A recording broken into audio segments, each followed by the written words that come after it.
Buenas noches, queridos llamados alumnos. Vamos a empezar la clase con la exposición magistral del grupo 3. Pueden ustedes empezar.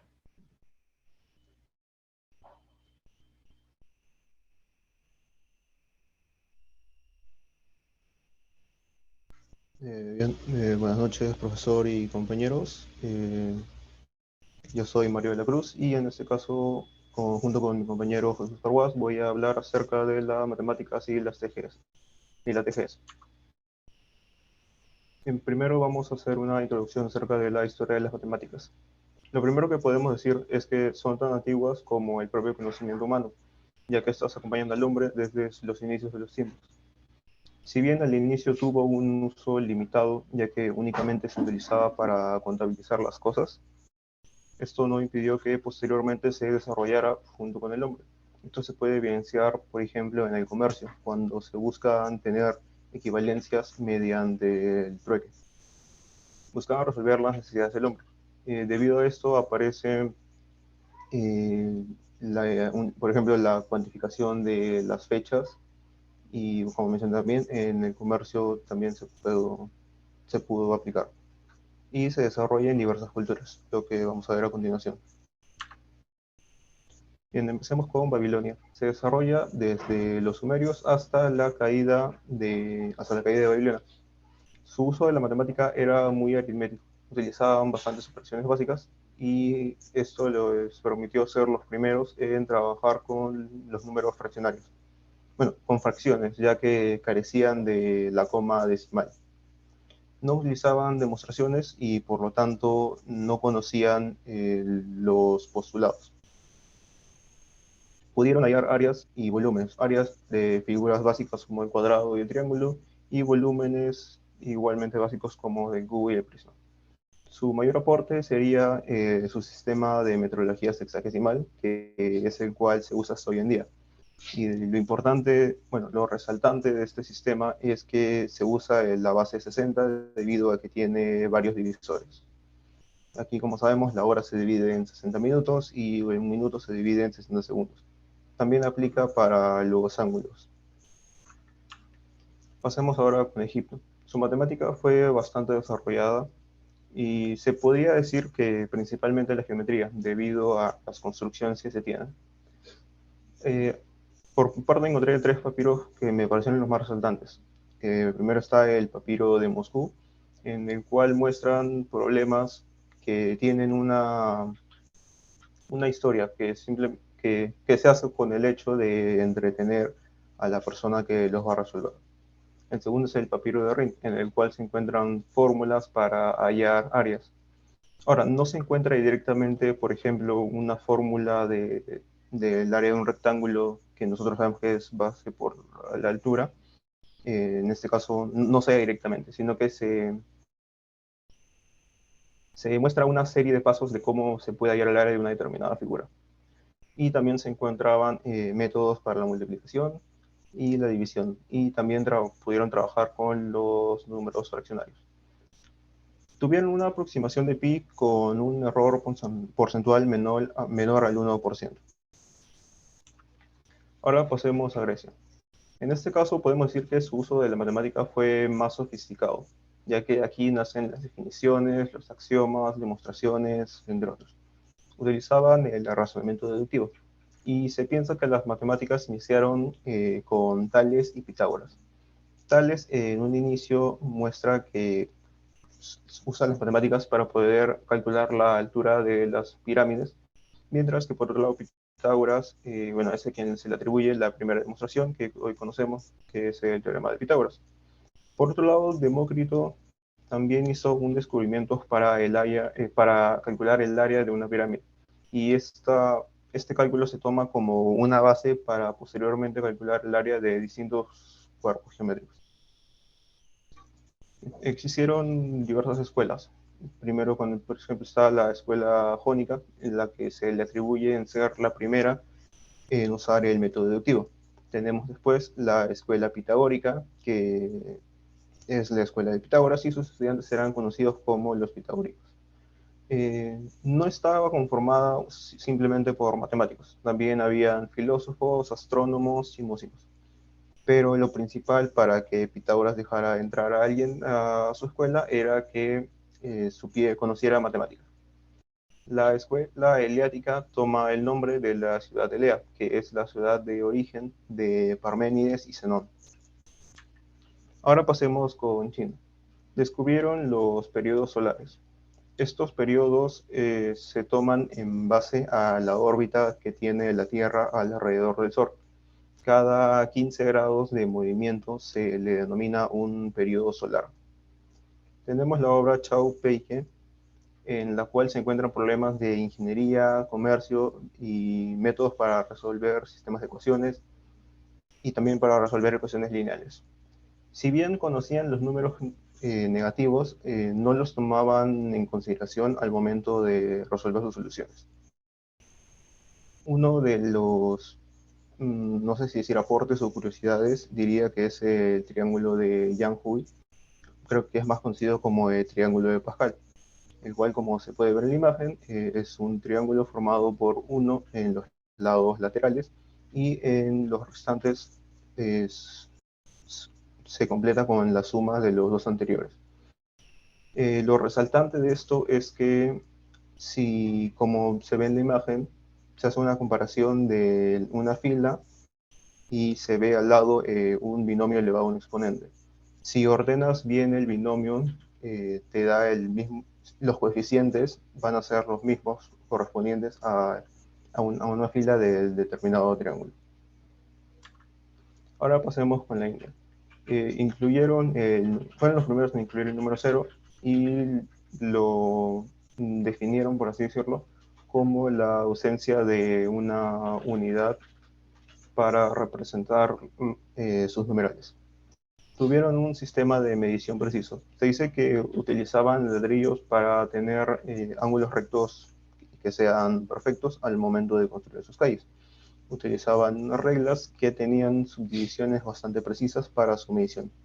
Y fueron los primeros, introdujeron las funciones trigonométricas, únicamente el seno y el coseno, y esto se encuentra en la obra Surya Siddhanta o Siddhanta, no recuerdo exactamente el nombre.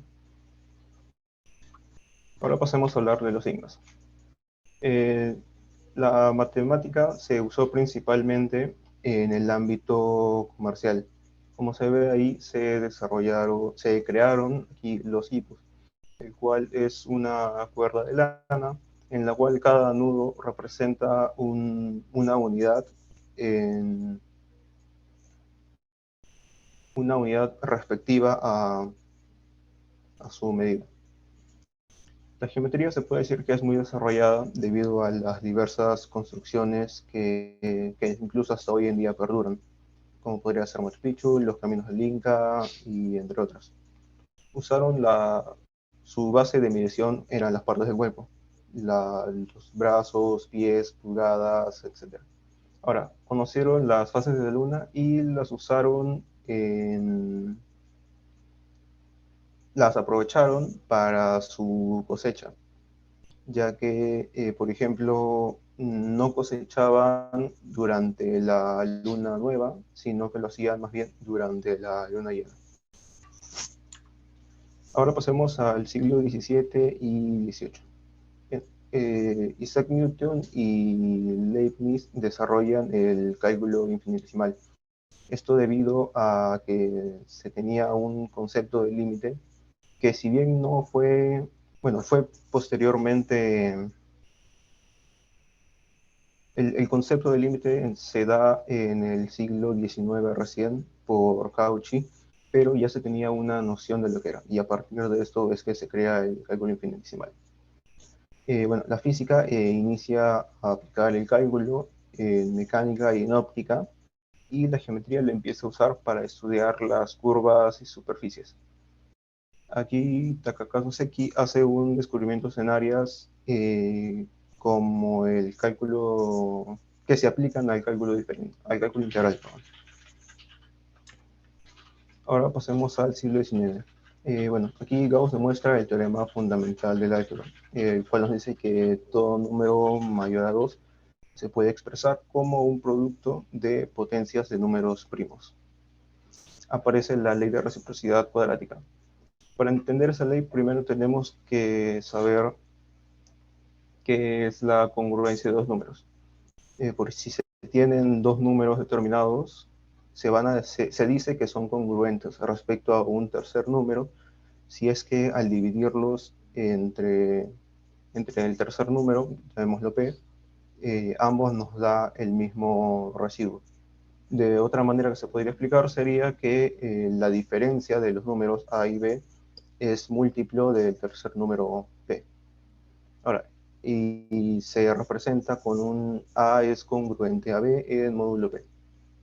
Ahora, la ley de reciprocidad cuadrática toma como base esto y nos dice que si existe un x cuadrado que es congruente a P en módulo de Q, mientras que existe un y cuadrado que es congruente a Q en módulo de P, siendo P y Q primos, va a haber una solución. Bueno, primero tenemos que determinar si P y Q pertenecen a la sucesión 4K más 1.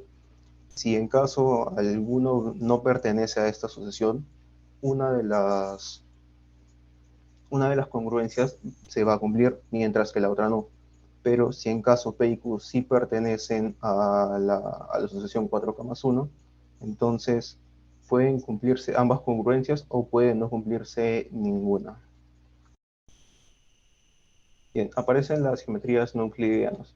Esto se conoce, bueno, una geometría no euclidiana es una ciencia formal que no cumple uno de los postulados que hizo Euclides. Tenemos la geometría hiperbólica por un lado y la geometría elíptica. En este caso ninguna de estas cumple el quinto postulado de Euclides, pero sin embargo usan los demás. Aquí George Boole divisa un álgebra con unos y ceros que posteriormente va a ser el punto de partida para la lógica matemática y va a tener aplicaciones en la ciencia de la computación. Bien, ahora voy a dar pase a mi compañero para que continúe con la exposición.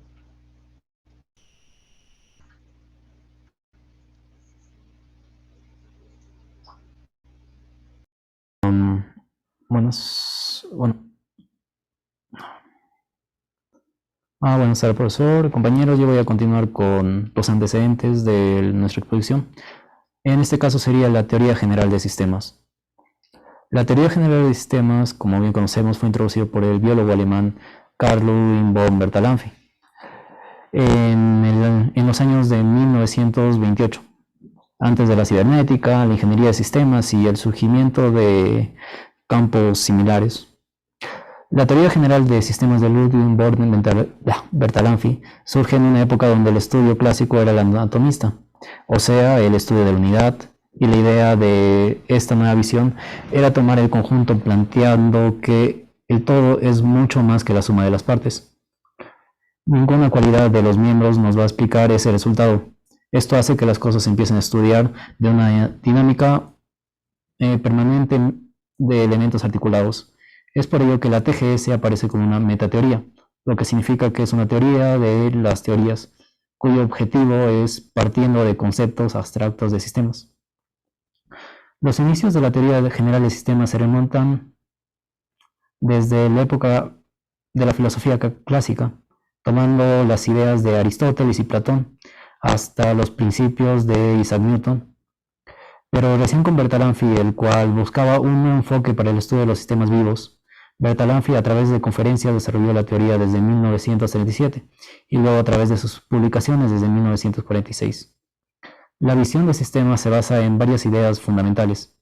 Primero, en todos los fenómenos pueden verse como una red de relaciones entre elementos o un sistema.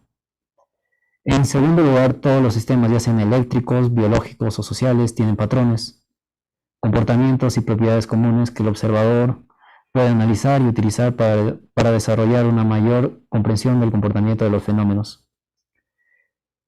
Y además acercarse a la unidad de la ciencia, la filosofía del sistema, la metodología y la aplicación son complementarias a esta ciencia. La teoría general de sistemas desde vista desde otro punto, desde Rapoport, que siguientemente voy a hablar de él, es que aquella que busca las bases sociológicas de la teoría general de sistemas, es decir, la posición intelectual de quienes mantienen tal perspectiva.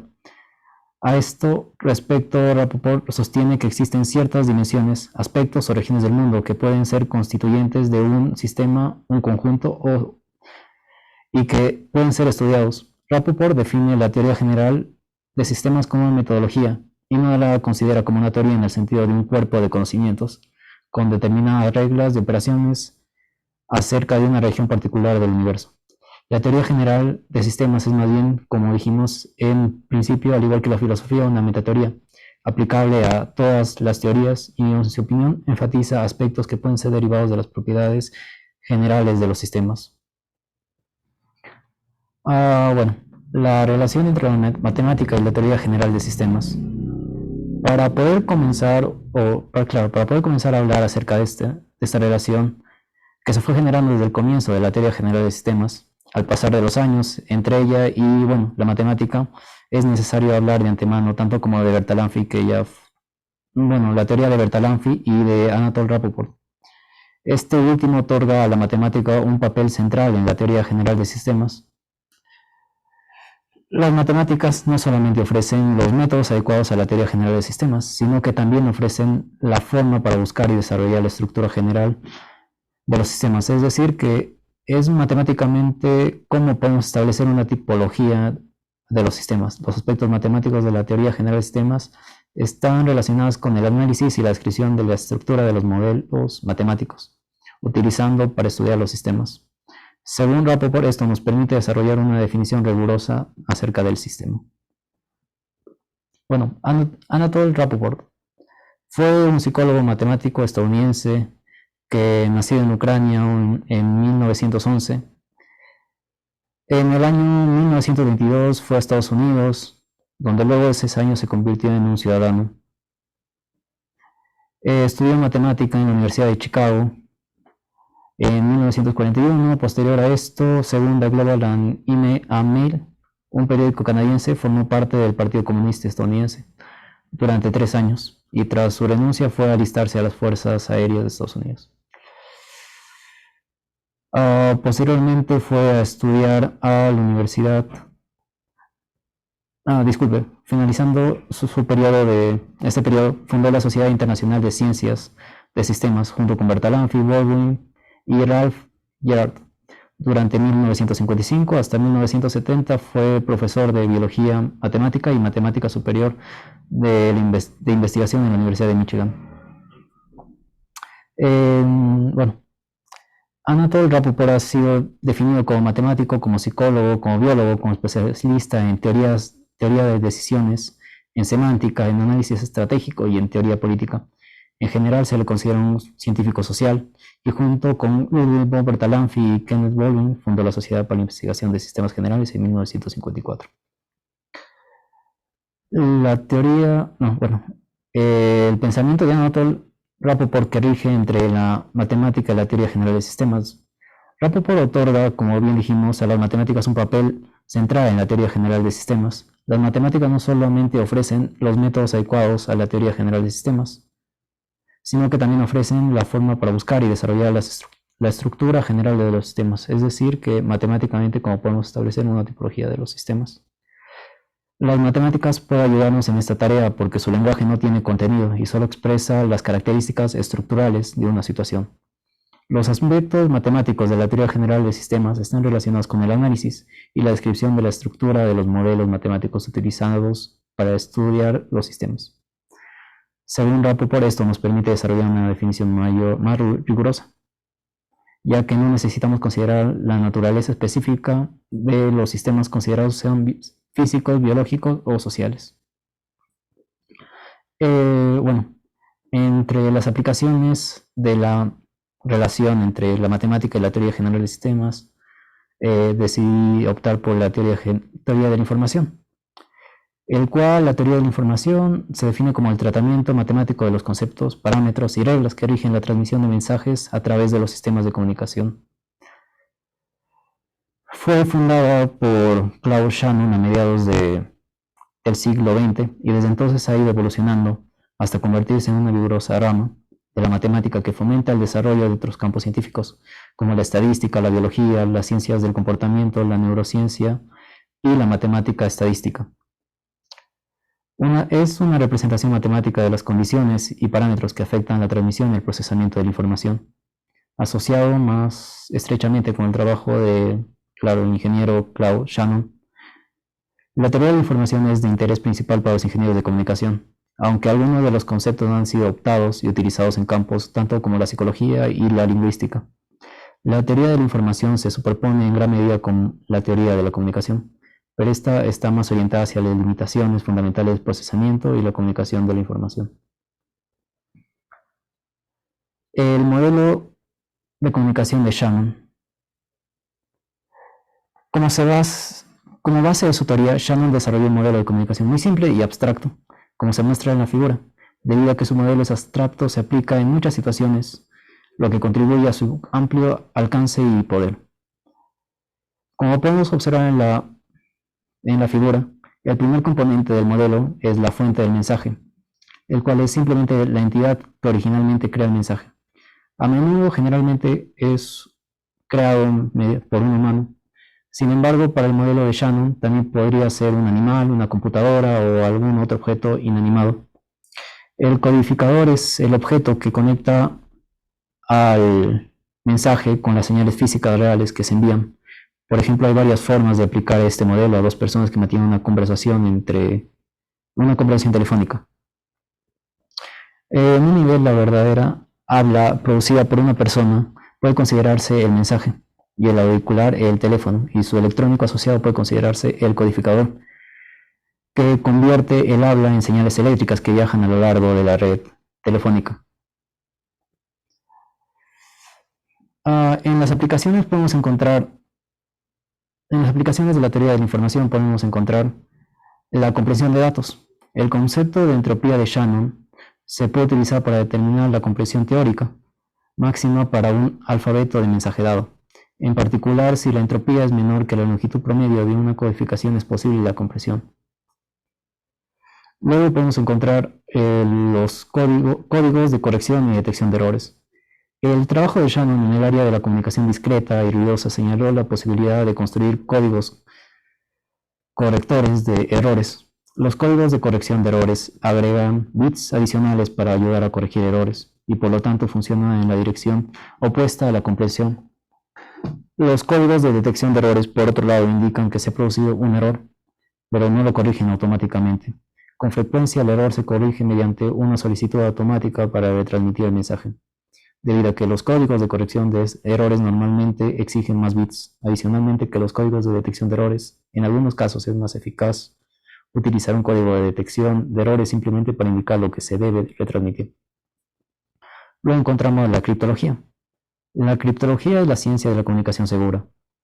En este caso se trata tanto del criptoanálisis, el estudio de cómo se revela la información cifrada cuando se desconoce la clave. El análisis de los códigos de comunicación de Shannon lo llevó a aplicar la herramienta matemática de la teoría de la información a criptografía en teoría de la comunicación de los sistemas secretos. En particular, comenzó su análisis señalando que los cifrados de transposición simple, como los que se obtienen al permutar las letras del alfabeto, no afectan la entropía, porque simplemente vuelven a etiquetar los caracteres en su fórmula sin cambiar sus probabilidades asociadas. Luego, como bien se sabe en la lingüística, si bien la teoría de la información ha sido de gran ayuda en el diseño de sistemas de telecomunicación más eficientes, también ha motivado estudios lingüísticos de las frecuencias relativas de las palabras, la longitud de las palabras y la velocidad de lectura. La fórmula más conocida para estudiar las frecuencias relativas de las palabras fue propuesta por el lingüista estadounidense George Swift. La ley de Swift establece que la frecuencia relativa de una palabra es inversamente proporcional a su rango, es decir, la segunda palabra más frecuente se usa solo la mitad de la frecuencia que la palabra más frecuente. Luego también encontramos la teoría de la información algorítmica.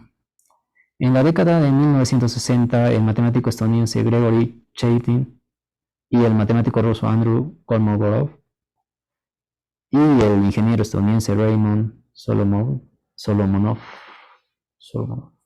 comenzaron a formular y publicar una medida objetiva de la complejidad intrínseca de un mensaje. Chaitin, un científico investigador del IBM, desarrolló el mayor cuerpo de trabajo y pulió las ideas de una teoría formal conocida como teoría algorítmica de la información, AIT. La algorítmica de AIT proviene de definir la complejidad de un mensaje con la longitud de algoritmos más cortos o procedimientos paso a paso para su reproducción. Y bueno, para concluir, la fisiología. Casi tan pronto como se llegó a publicar los escritos de Shannon sobre la teoría matemática de la comunicación en la década de los 40, la gente comenzó a considerar la cuestión de cómo se manejan los mensajes dentro de los seres humanos.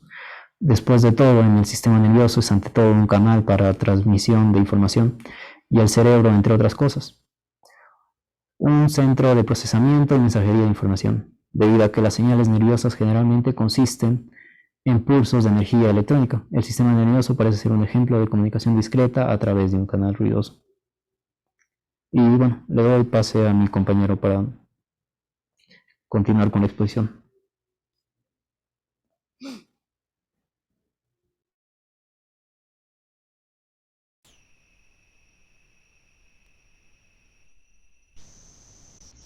Bien, ahora voy a hablarles de la biología matemática.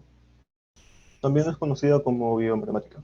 Busca representar los sistemas biológicos utilizando métodos matemáticos como el análisis teórico, modelos matemáticos y entre otros.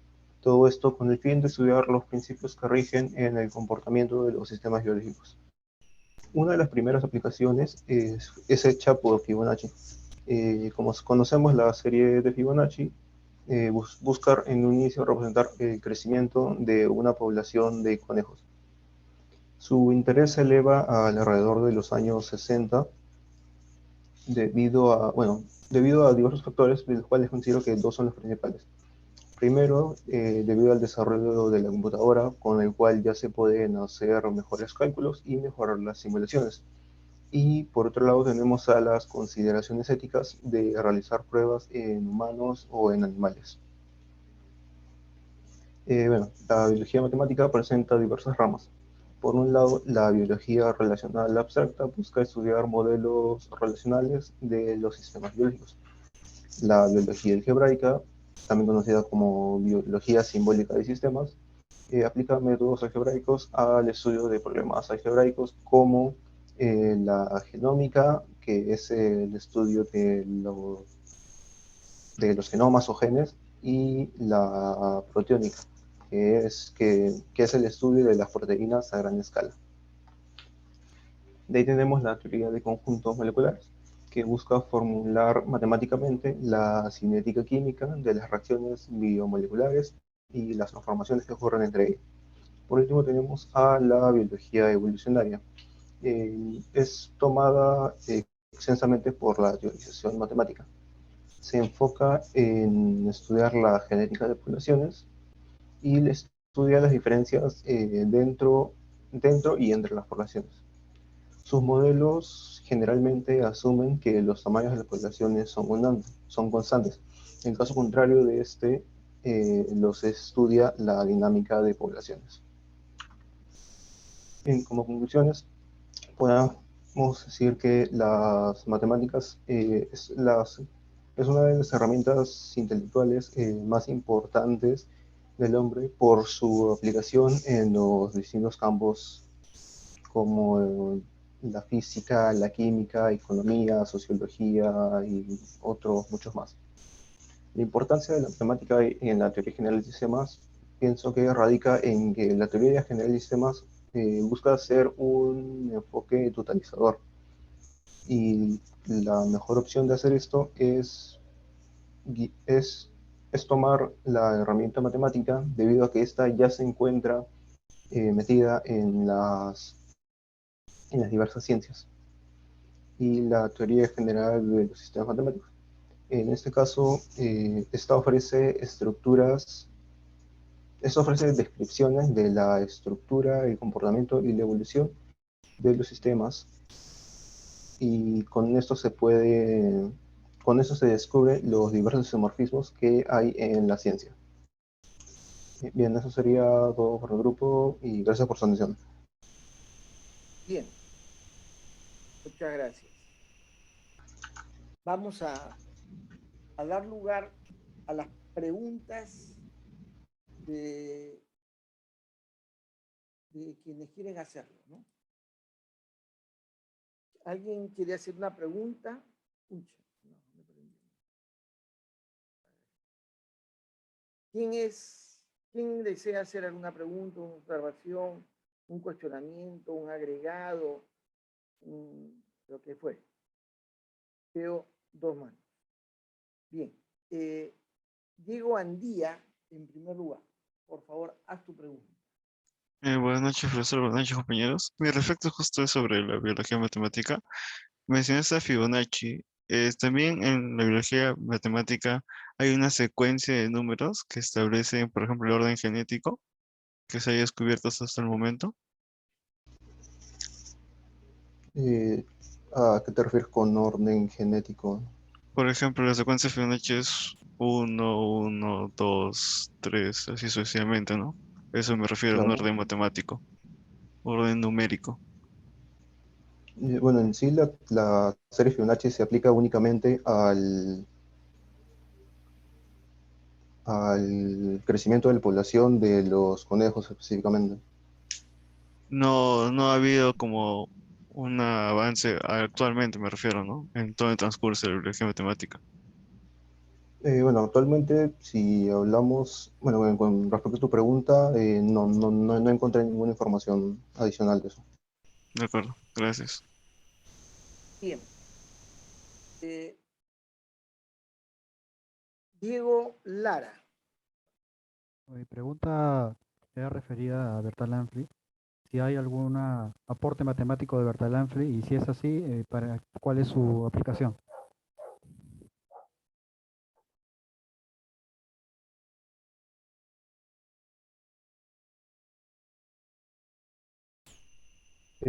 Justo hoy, leyendo para el test de hoy, en el capítulo 5 o 6, si mal no recuerdo, mencionaban uno de los aportes, pero no recuerdo exactamente para qué se aplicaba. Únicamente recuerdo que se tomaba como base debido a que era bastante reduccionista.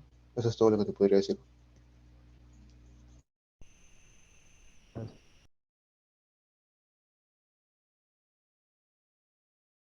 Bien.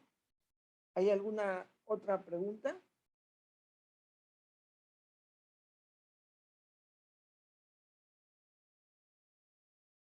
No hay. Bien. Entonces yo voy a hacer mis preguntas.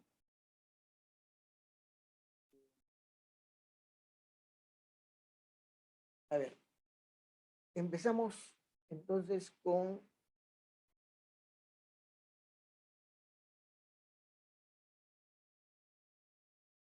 Mario de la Cruz. Luego seguirá Jesús. Ya, una primera pregunta es esta. En los temas que desde el punto de vista de sistemas, digamos, se ven, los varios temas, es decir, aquello que tiene que ver con la complejidad, un tema muy tratado con los matemáticos más prominentes, ¿no? Rappaport, Newman, en fin, se quiere analizar la complejidad y va dando lugar las interacciones, en las interacciones, y especialmente cuando estas interacciones juegan ciertas reglas de competencia. ¿Por qué cuando, cuando se explica este fenómeno que proviene del juego, del comportamiento lineal de dos variables, termina describiendo una relación alométrica? Mm, Pienso que Cosa es sería una porque relación alométrica primero. Mario, explícame qué es una relación alométrica y luego me das la respuesta. una relación alométrica era una ecuación que representaba el crecimiento de una variable respecto a otra de manera exponencial. Entonces, en base a esto, pienso que en la competencia siempre hay una de las partes que tiene mayor eficacia, por así decirlo. Entonces, pienso que por eso una de las partes estaría representada por la otra de manera exponencial.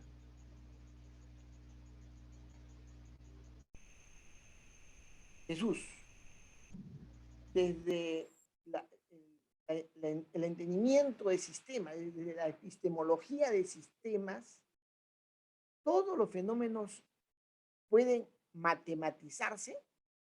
¿Por qué?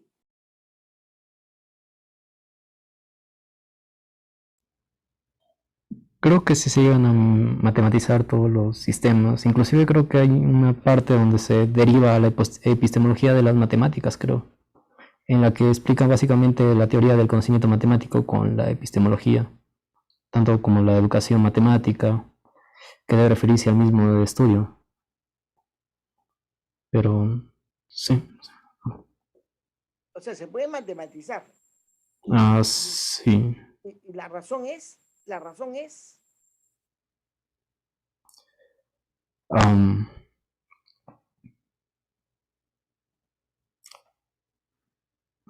como decía, la epistemología es como que la teoría de los conocimientos y bueno, con la matemática sería... no sé cómo definirlo, profesor.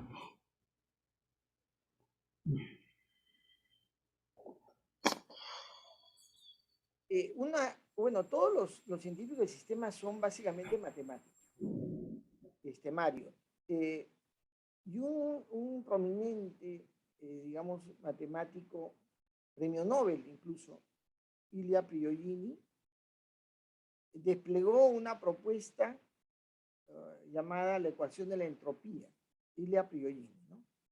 la ecuación de la entropía, donde estableció una condición que, digamos, expresaba de una manera simple, pero muy importante, este principio de los científicos pegados a su línea de él, que eran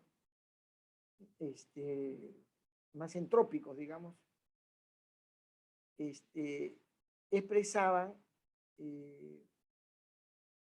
este principio de irreversibilidad. Porque desde el punto de vista de los sistemas, para esta corriente de explicación matemática de la realidad ¿no? En su acercamiento a la fisicoquímica, consideraban que en el universo se desarrolla un fenómeno entrópico o negantrópico en forma oscilatoria, y había una condición de no reversibilidad, de irreversibilidad. ¿Cómo se expresaba esta propuesta, este principio de Prigogine? ¿De acuerdo? Bueno, lo que menciona sí no lo he llegado a investigar, la verdad. Ya, bueno. Otra cosa interesante es que la ciencia moderna, en general, toma vuelo, bueno, siempre la ciencia tuvo una base matemática, ¿no? Siempre, la clásica, la moderna. Pero la clase en particular innova su visión y su instrumental de la realidad con matemáticas un tanto diferentes, ¿ya? Y entonces, Jesús, en esta matematización, este esfuerzo de matematización que se quiere hacer, Schrödinger representa uno de los,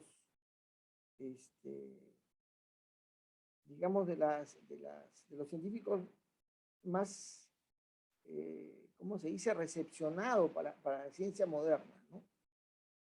Pero se le critica desde el punto de vista de sistemas o se le observa en su modelo matemático de ecuación de onda, una limitación para entender o para explicar los fenómenos complejos abiertos. ¿Por qué? ¿Cuál es esa limitación?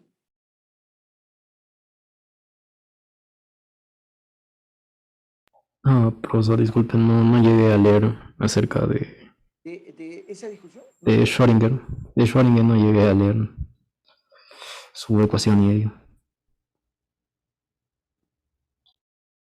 A ver, entonces, Mario, ¿qué tipo de fenómenos se explican? ¿Qué tipo de fenómenos se explican con los modelos matemáticos de von Neumann denominados autómatas celulares? Cuando sale autómatas celulares, en realidad, como la vez pasada les he leído, o sea, su discurso es sobre autómatas celulares, pero él dice, este es mi campo matemático, ¿no? Porque autómatas celulares, más que el concepto que viene a la mente pensando en un mecanismo, es en realidad un modelo matemático. Pero ¿qué quiere representar? ¿Qué tipo de fenómeno representa los autómatas celulares? Bueno, por el término que se usa de autómatas, pensaría que quisieran representar los sistemas con retroalimentación.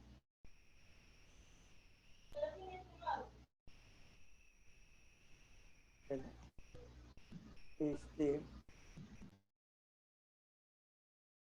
a ver, Jesús, los fenómenos dinámicos, ¿no? Los sistemas dinámicos, los fenómenos dinámicos, y también los llamados praxeológicos, se trabaja mucho en sistemas, en sistemas con modelos praxeológicos, que tiene ambos reglas causales, que describen comportamientos y trayectorias. ¿Cómo mejor se expresan? ¿Con qué tipo de modelos matemáticos mejor se expresan?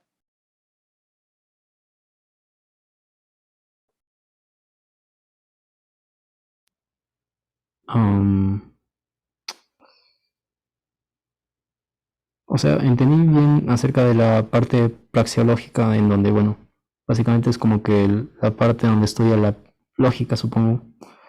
Y bueno, del modelo matemático no sabría qué modelo matemático relacionarlo, profesor.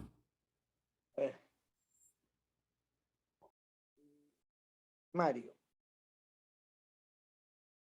¿cuál es la ley del comportamiento que mejor se acerca a los clásicos principios de la estadística descriptiva, ¿no? De la clásica estadística descriptiva para explicar los fenómenos sistémicos? ¿Cuál es la ley de comportamiento que más se acerca, ¿no? a los principios, a estos clásicos principios de la estadística descriptiva? ¿Cuál es esa ley del comportamiento que se formula por la gente del sistema, ¿no? Se le llama ley del comportamiento? Bueno, no sabría responderlo, la verdad, profesor. No. A ver, otra pregunta para Jesús. Y hago la mayor cantidad de preguntas posible porque nos sobra el tiempo, por esa razón. ¿Cuál es la formulación matemática? La formulación matemática que mejor expresa las condiciones cibernéticas de los sistemas abiertos.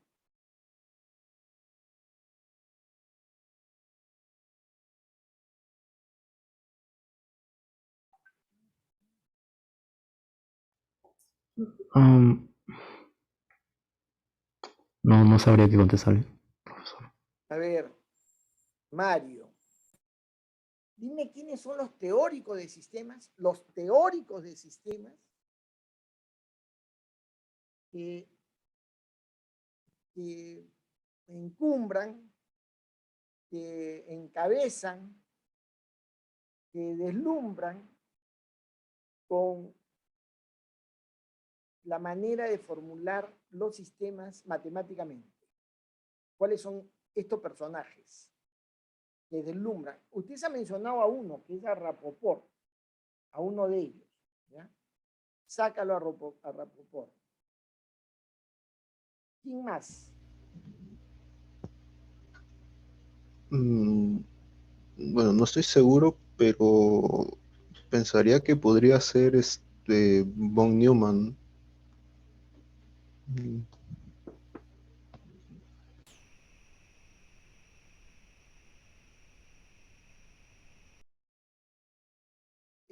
A ver, por lo que ustedes han referido, Jesús,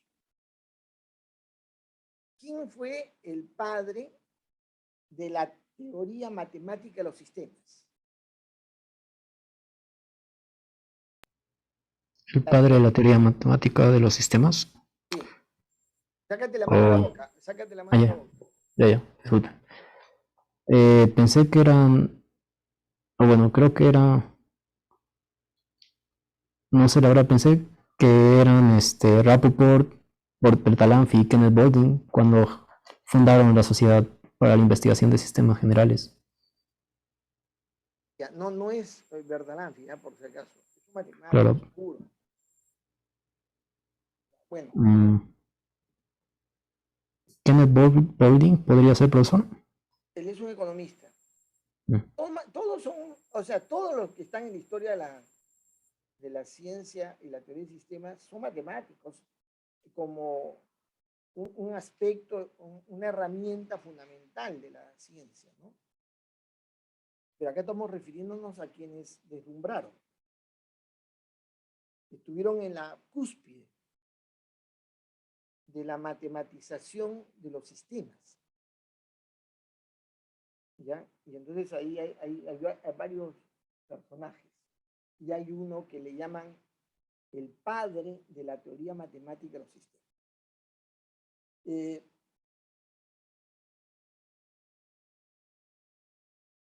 Ya, desde el punto de vista de la teoría general de sistemas, ¿cuál es la limitación de las matemáticas para la generalización, para generalizar los fenómenos de sistemas? ¿Cuál es la limitación? Mario le toca, ¿no?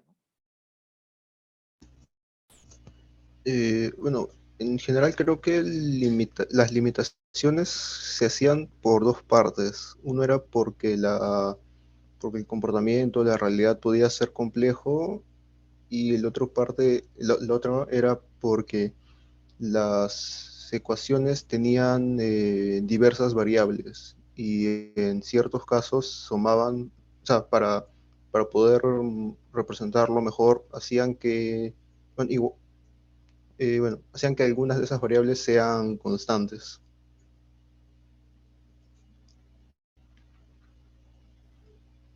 Por último, hay una interesante formulación que pertenece a un electrónico, por supuesto, pero que es un fenómeno matemático, extraordinario matemático. Hay muchos matemáticos, ¿no? Es Forrester, ¿no? Y él va a hacer una propuesta, junto con otros, o sea, no es de él propiamente la autoría, pero él es el que lo utiliza. En un modelo se tiene que establecer un vínculo explicativo. Cuando yo quiero explicar un modelo dinámico de comportamiento heurístico, yo puedo utilizar para, digamos, desarrollar una explicación de ese tipo de fenómenos, un entendimiento matemático un tanto complejo, ¿ya? Como decía, un principio es de que las variables que hay que combinar son variables independientes con variables dependientes. Y el juego tradicional es la explicación de variables dependientes de variables independientes, ¿de acuerdo? Esa es la forma clásica, y cuando uno hace una experimentación en la ciencia clásica, tú tienes que demostrar que las variables son independientes, ¿correcto? Hay métodos, mismo método matemático.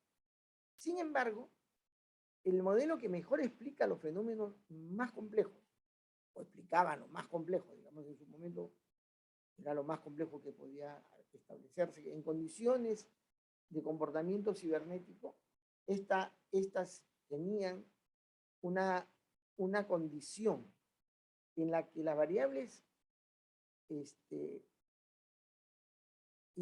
independientes también se constituían en variables dependientes, combinándose de una manera amplia y completa y total.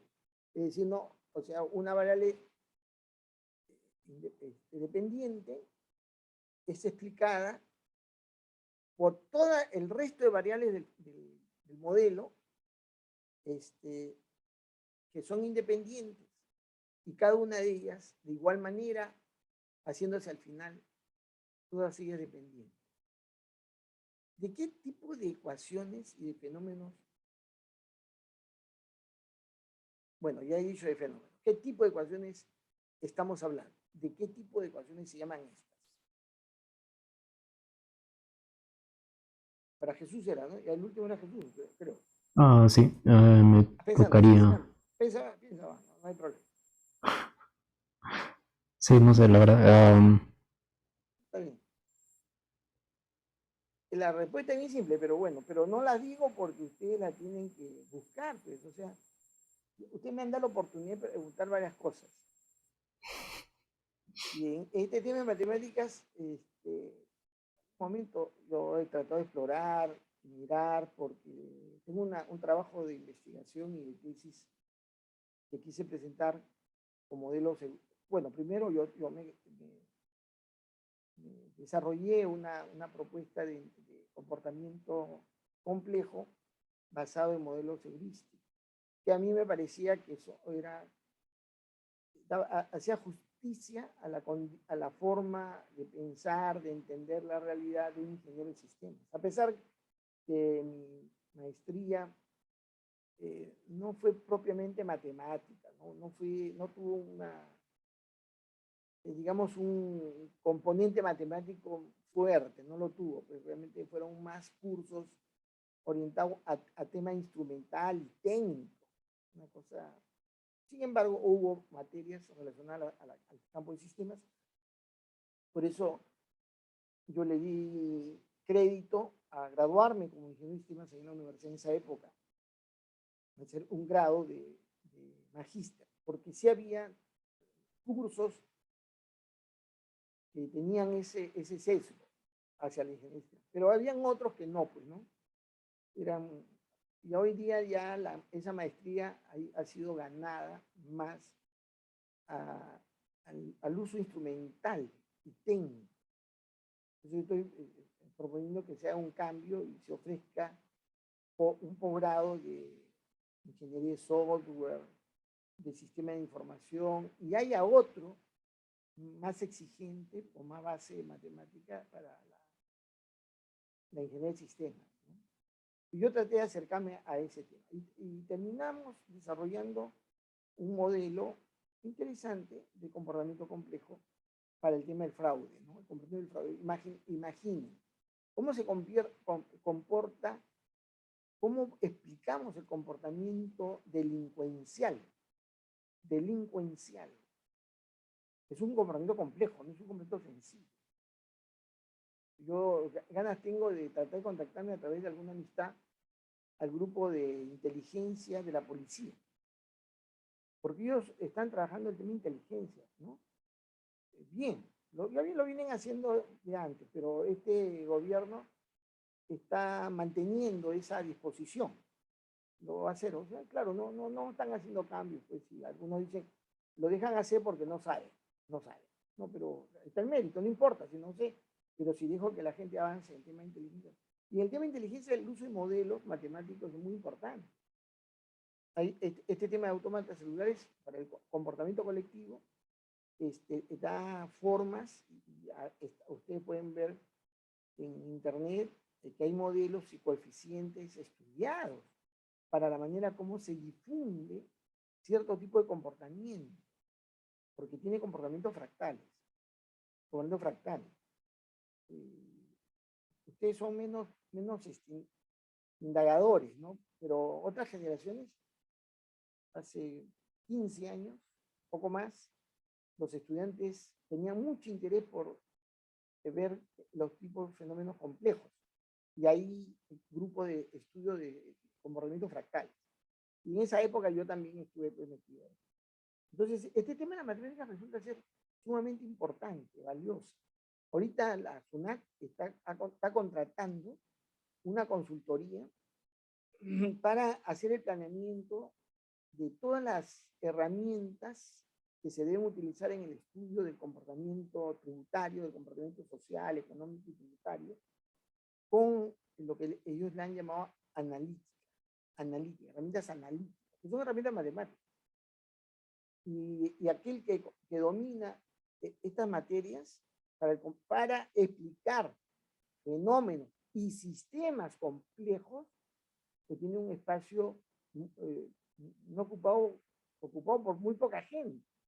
Nosotros, para hacer ciertos temas acá en el Perú, recurrimos a la consultoría, a una consultoría, contratamos un consultor español, un matemático de primera, pero es que él había hecho, digamos, tenía experiencia, había hecho estudios, investigación en el campo comercial, en el campo del comercio internacional, con modelos matemáticos. Y fue una gran ayuda. Me ha ido el nombre, pero un personaje fantástico. Y acá en el Perú, yo contacté a un famoso John Earls. John Earls es profesor en Ciencias Sociales de la Católica, pero es un antropólogo matemático, que tiene, ¿cómo se dice?, modelos matemáticos del comportamiento difuso, del comportamiento complejo, natural.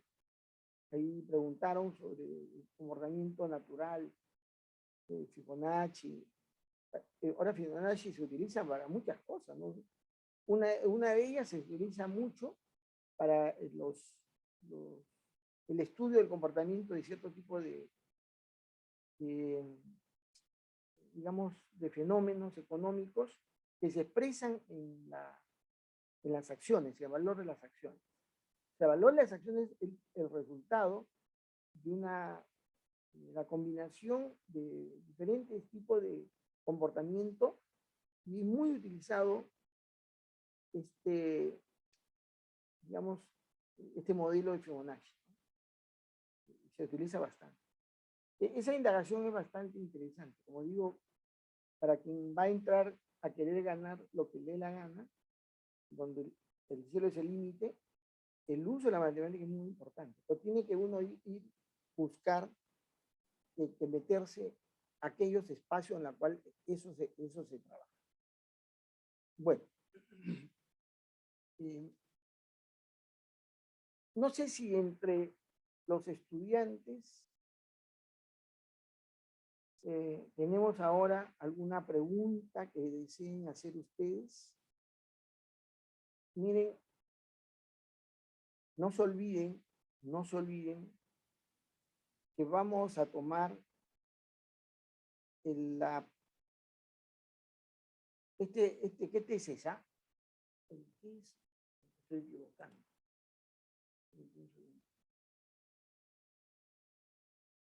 Hoy día vamos a tomar el test número 15. Correcto. Entonces, el último test de lectura se va a tomar el día domingo. El día domingo. Día de guardar. Día de descanso. No es el primer día de la semana. El día de descanso es el día sábado. Bueno, entonces vamos a tomar el test. No se olviden, 9 de la mañana. Y vamos a darle el lugar a los, si es que se presentan, al grupo 1 y 2, si es que se presentan. Y inmediatamente después vamos al test final. El próximo día lunes.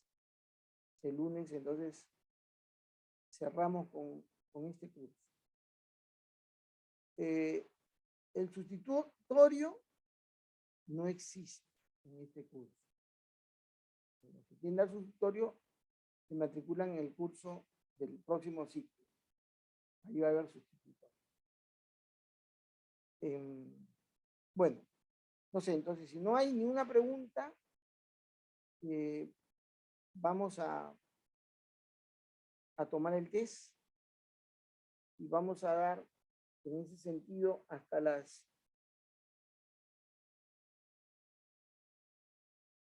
7:30, a las 7:30 lo tomaría. Entonces, no sé si hay alguna pregunta. No hay preguntas, entonces nos conectamos o no, bueno, no se desconecte.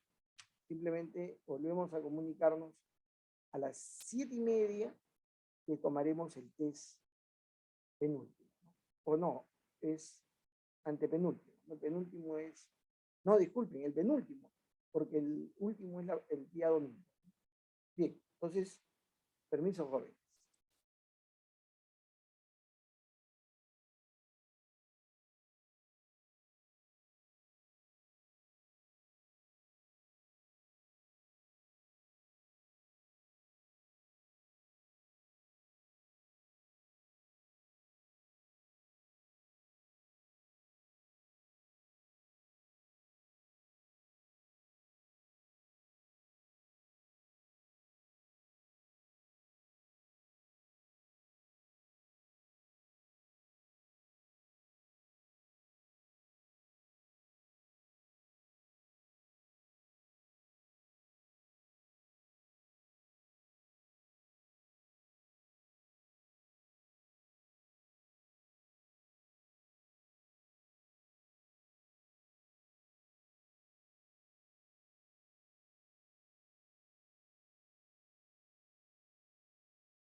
Ya pueden empezar, jóvenes, prendiendo sus